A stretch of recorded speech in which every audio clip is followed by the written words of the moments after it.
On September 13th, 2017, a spacecraft moving at more than 70,000 miles per hour turned its cameras one final time toward the rings of Saturn, toward the icy moon Enceladus, toward the orange haze of Titan, and captured its last photographs. 2 days later, it was gone, incinerated inside a planet 900 million miles from Earth. The world watched, scientists wept, and then the data was filed away. The mission was declared over. The case was closed. But here's the part nobody told you. Those final images weren't finished telling their story. Not by a long shot. Because right now in 2025 and 2026, those archive transmissions from a spacecraft that no longer exists are yielding discoveries so remarkable, so unforeseen, so genuinely world-changing that researchers are struggling to find adequate words for what they're seeing. This isn't about upgraded software touching up old photographs. We're talking about findings published in journals such as Nature Astronomy and the Planetary Science Journal that are actively rewriting our understanding of what's possible within our own solar system. Findings that speak directly to the oldest question humans have ever asked. And it all begins with those final images. Stick around, because what Cassini captured in its last moments is only now starting to make sense. To grasp why this matters, you first need to understand what Cassini truly was. Not merely a spacecraft, not merely a machine. Cassini was the most ambitious planetary explorer humanity had ever built. Launched in October 1997 with the Huygens probe attached to its side, it spent 7 years crossing the solar system before reaching Saturn in 2004. What came next was 13 years of continuous discovery in a place our telescopes could barely make out clearly. Over the course of its mission, Cassini transmitted 43,048 images back to Earth. It completed 294 orbits of Saturn. By the time it died, it had traveled 4.9 billion miles. It discovered seas of liquid methane on Titan. It found geysers of water erupting from the south pole of Enceladus. It detected the building blocks of life within those geysers. It mapped Saturn's magnetic field. It flew directly through the ring system. And through all of this, it transformed what we know about the outer solar system. But scientists always understood that Cassini's data was so rich, so dense, so intricate, that decoding it fully would take decades. What they didn't fully grasp was just how right they were, because the revelations now emerging from Cassini's archive aren't minor updates, they're seismic. And those final images sit at the heart of all of it. Let's dig into those last moments in detail, because what happened during the grand finale is genuinely one of the boldest things any space agency has ever attempted. In April 2017, with Cassini running low on fuel, NASA made a daring call. Rather than allow the spacecraft to drift and risk contaminating one of Saturn's moons by crashing into it, they engineered a controlled death dive, but not before pulling off something extraordinary. For 22 weeks, they steered Cassini through a region of space no human-made object had ever entered, the roughly 2,100-mile gap between Saturn's innermost ring and the top of its atmosphere. Nobody knew what waited in that gap. Nobody knew whether the spacecraft would even survive it. But they flew it through anyway. 22 times, instruments running at full power, cameras firing, sensors wide open, gathering data from a place science had never touched. Then, on September 13th, 2 days before the final plunge, the cameras captured their last images. Enceladus, Titan, the rings, Saturn's northern hemisphere. These images were beamed back to Earth and archived. They looked stunning. They looked complete. But the instruments measuring, sniffing, and tasting the environment within that gap returned results so strange, so unexpected, that scientists initially suspected their own equipment had malfunctioned. Here's what was concealed in that gap, and in those final transmissions, only now being fully decoded years later. As Cassini flew through the space between Saturn's rings and its atmosphere, its ion and neutral mass spectrometer, essentially a device capable of identifying chemicals by smell, detected something that stopped the entire science team in their tracks. Complex organic compounds were raining down from Saturn's rings into its atmosphere. Not simple molecules, complex ones, hydrocarbons, carbon-based chemistry falling from the rings at a rate of up to 10 tons of material every single second. Scientists already knew about a phenomenon called ring rain, in which particles from Saturn's rings gradually trickle down into the planet. But the scale of what Cassini measured during that final stretch was nothing like any prior estimate. The rings weren't slowly leaking. They were actively pouring their contents into Saturn at a pace that suggests the rings, as we know them, could vanish entirely within 100 million years. That figure reshaped our entire understanding of what Saturn's rings actually are, where they came from, and how much time they have left. One of the most iconic features in the entire solar system may be a temporary phenomenon, a brief chapter in a much longer story.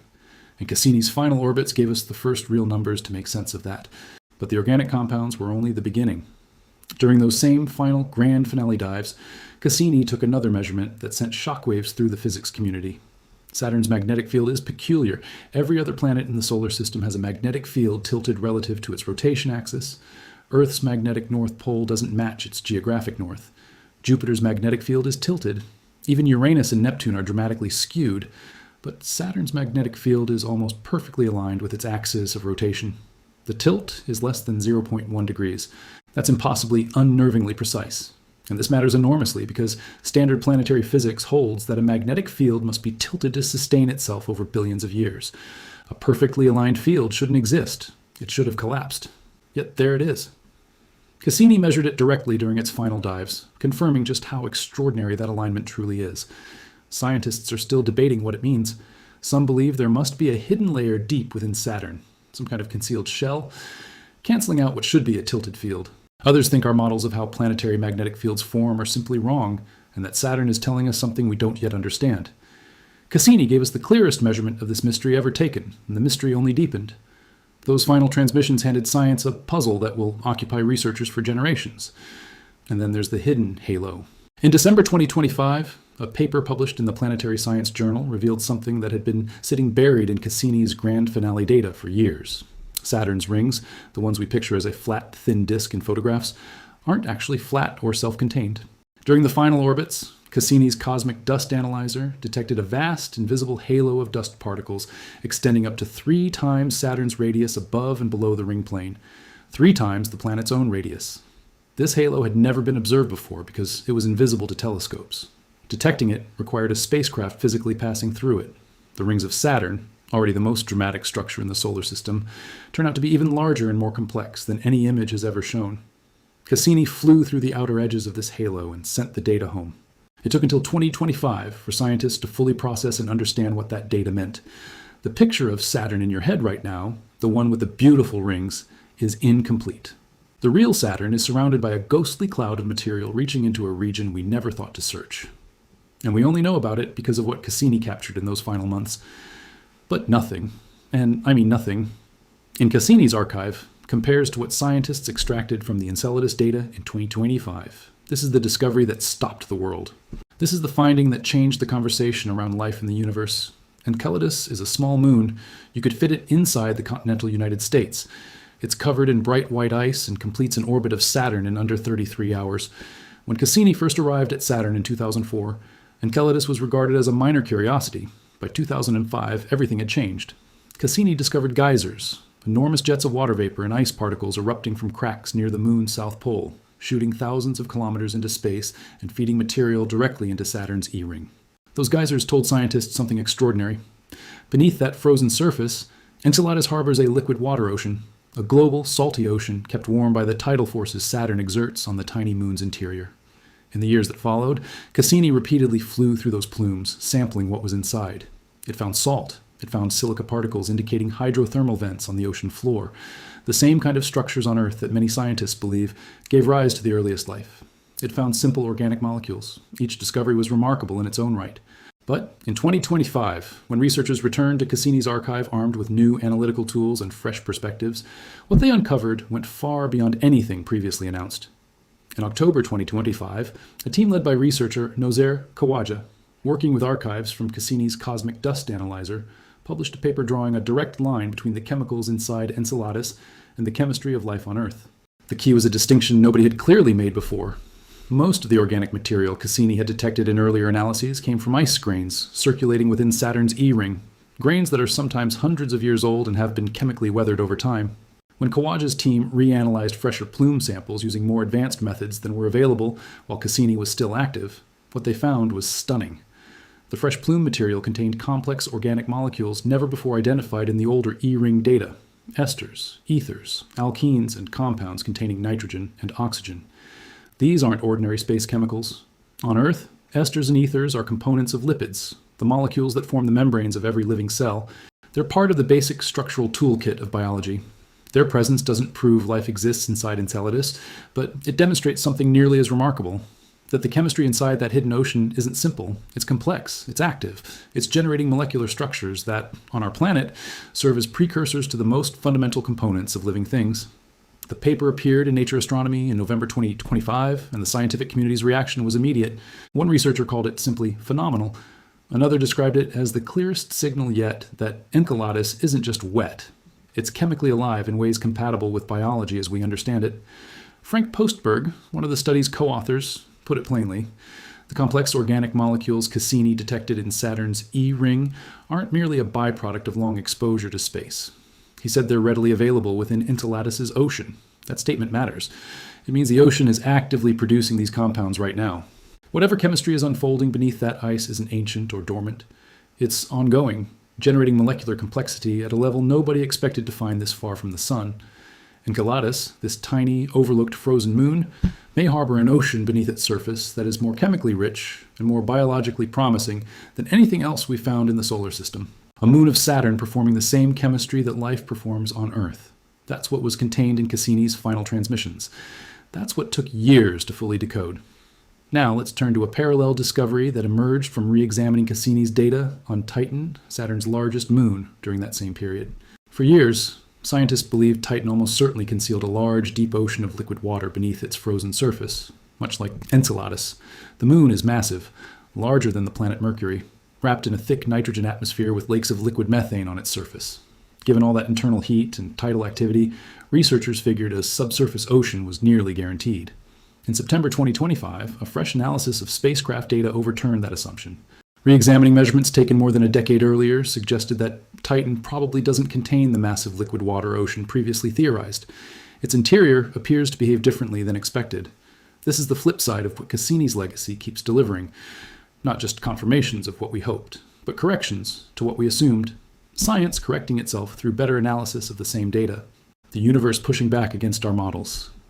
Titan remains one of the strangest, most fascinating places in the solar system, but it's stranger than we thought in ways we're still untangling. There's also the matter of Mimas, one of Saturn's smallest moons, which looks almost comically like a space station thanks to its giant crater. Mimas was long considered one of the most geologically dead objects in the Saturn system. No geysers, no signs of internal heat, nothing. Just a frozen, cratered ball of ice. In February 2024, scientists analyzing Cassini's data on Mimas's orbital motion, the tiny wobbles and variations in how it circles Saturn, made an announcement that flipped that picture entirely. Mimas has a liquid water ocean beneath its surface too, and a young one, formed somewhere between 5 and 15 million years ago, making it essentially newborn on a geological timescale. Nobody had any idea it was there. The surface of Mimas looks ancient and lifeless. Nothing about it externally hints at an active interior. But the orbital data Cassini recorded told a different story. The moon wobbles in a way that only makes sense if a large body of liquid water is sloshing around inside it. A hidden ocean inside a moon that looked like a dead rock, found in data Cassini collected years before anyone knew what to look for. This is the pattern of Cassini's legacy. You look, you find something, you archive it, you return years later with better tools and deeper understanding, and the data reveals something you completely missed the first time. And then there's the question of what all of this means together. Step back and take in the full picture Cassini painted. A system where multiple moons harbor liquid water oceans beneath their surfaces, including moons that show no obvious external sign of it. A planet whose rings are actively raining complex organic chemistry into its atmosphere at a rate of thousands of tons per second. A magnetic field that defies our models of planetary physics. A hidden dust halo surrounding the rings, extending into space far beyond anything any telescope ever detected. And rising above the south pole of a small, frozen moon, jets of water carrying complex organic molecules, esters, ethers, nitrogen compounds, the very kinds of chemicals that on Earth build cell membranes and drive the reactions of life, shooting straight out into space. All of it was gathered by a single spacecraft across 13 years of exploration and a final deliberate dive into the planet's atmosphere. All of it is still being decoded. All of it is still being published. The mission ended in 2017. The discoveries did not. The European Space Agency has already named Enceladus one of its highest priority targets for a future mission. ESA is studying a spacecraft that would land on and sample the south polar region directly, collecting plume material straight from the surface rather than from orbit. NASA's Europa Clipper is currently en route to Jupiter's moon Europa, another candidate for subsurface life, applying the same principles of ocean-moon exploration that Cassini pioneered.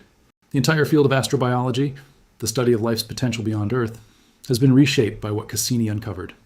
Scientists now speak of a class of worlds called ocean worlds, moons with liquid water concealed beneath their surfaces, treated as serious targets for life detection. Enceladus, Europa, Ganymede, Titan, Mimas. 5 worlds in the outer solar system where liquid water may exist right now. 5 chances. Before Cassini, we had suspicions. After Cassini, we have evidence. And the latest wave of papers published in 2025 and 2026 isn't closing that evidence out. It's opening new doors. Here's what strikes me most deeply about all of this. Cassini wasn't searching for life. It wasn't built to detect life. Its instruments were designed to measure magnetic fields, chemical compositions, ring structures, and atmospheric dynamics. It was a generalist explorer, sent to a system we barely understood, equipped with tools built to measure what we already expected to find. And yet, in its final transmissions, in the data from those last 22 orbits through the gap, in the archived measurements taken during a deliberate death dive, it found molecules that form cell membranes. It found hidden oceans inside moons that looked dead. It found rings evaporating into a planet at impossible rates. It found a magnetic field that shouldn't be stable, yet is. It found a dust halo 3 times the size of the planet itself. None of these were things it was sent to find. All of them were sitting in the data, waiting for us to develop the understanding and the tools needed to recognize what was there. The archive still isn't exhausted. Scientists estimate that the full scientific yield of Cassini's data will take another decade or more to fully extract. Every year brings new papers. Every new paper brings new surprises. The spacecraft itself is gone, vaporized in Saturn's atmosphere 7 years ago. But in a very real sense, it's still working, still transmitting, just slowly through the patient, careful, years-long labor of researchers, sitting at computers, running new analyses, applying new understanding to old numbers, and finding things that were always there, invisible until now. Cassini's final images stopped the world, not because of what they showed on the surface, not because of the visual beauty of Saturn's rings or Titan's haze or Enceladus's jets. They stopped the world because of what was hidden within them. Information that took years of scientific progress before we were ready to read it. Messages written not in patterns or codes, but in the language of chemistry and physics, in organic molecules erupting from an alien ocean, in the wobble of a moon's orbit, in charged particles falling along magnetic field lines into a gas giant's sky. Cassini saw all of it. It recorded all of it. And piece by piece, year by year, we're finally beginning to understand what it was trying to tell us. We sent a machine to the edge of our solar system, and it returned with the strongest evidence in human history that we may not be alone in our own backyard. The final images didn't close the story. They opened a new one. And we've only just begun reading the first chapter. Consider what the new Enceladus findings actually require to be true. For those organic molecules, the esters, the ethers, the nitrogen and oxygen-bearing compounds, to be erupting from the moon's geysers in the concentrations and variety Cassini measured, the ocean producing them can't be a simple, cold, quiet body of water. It has to be chemically active. It has to have energy inputs, almost certainly from hydrothermal vents on the ocean floor, vents generating heat and driving chemical reactions in the water above them. The silica particles Cassini detected earlier in the mission already pointed toward this. Silica of the specific size and type. Cassini found can only form when water at very high temperatures contacts rock. That means hot water. That means hydrothermal circulation. That means the ocean floor of Enceladus isn't a cold, dead plain of rock. It's a geologically active boundary where water and rock interact at high temperatures, producing exactly the kind of chemistry that, on Earth, occurs at hydrothermal vents on our own ocean floors. And those vents on Earth, the ones at the bottom of the Pacific, the Atlantic, the Arctic, aren't barren. They're teeming with life. Organisms that need no sunlight, no photosynthesis, no connection whatsoever to the surface world. Life that survives entirely on the chemical energy produced when hot water meets cold rock. Chemosynthesis instead of photosynthesis. Life built on geology rather than sunlight. If that kind of life exists on Earth, in environments completely dark, completely isolated from the surface, entirely dependent on internal heat rather than solar energy, then the question of whether something similar could exist inside Enceladus isn't science fiction. It's a serious scientific question carrying serious scientific weight. And Cassini's data is the reason we're asking it. There's one more thing worth saying about what Cassini's final transmissions represent. Not as data, but as an idea. We built a machine. We launched it into space. We aimed it at a distant planet. We flew it for 20 years. We programmed its death. And in the final weeks, days, and minutes of its existence, as it dove through unexplored space, fell into a planet's atmosphere, and vaporized into nothing, it was still working, still measuring, still transmitting. The last signal from Cassini reached Earth on September 15th, 2017 at 7:55 in the morning Pacific time. 83 minutes after the spacecraft itself had already ceased to exist. That's how long it takes a signal to travel from Saturn to Earth. For 83 minutes, Cassini was already gone, and nobody knew it yet. The data kept flowing. The The transmission kept arriving. The machine had already died, and its voice was still being heard across 900 million miles of empty space. That image, a dead spacecraft still speaking, still teaching, still revealing across nearly 1 billion miles of darkness, isn't just poetic. It's the most accurate description of what the Cassini mission continues to be. Even now, in 2025 and 2026, researchers are still listening to what it said, still finding things within what it recorded. The machine is gone. But the knowledge it gathered, packed into 43,048 images and terabytes of instrument data, chemical readings, and magnetic field measurements, that knowledge is still unfolding, still speaking, and what it's telling us about hidden oceans, organic chemistry, evaporating rings, impossible magnetic fields, dust halos, and geologically active moons is more extraordinary than anything the scientists who designed Cassini dared to hope they would find when they launched it into the dark in October of 1997.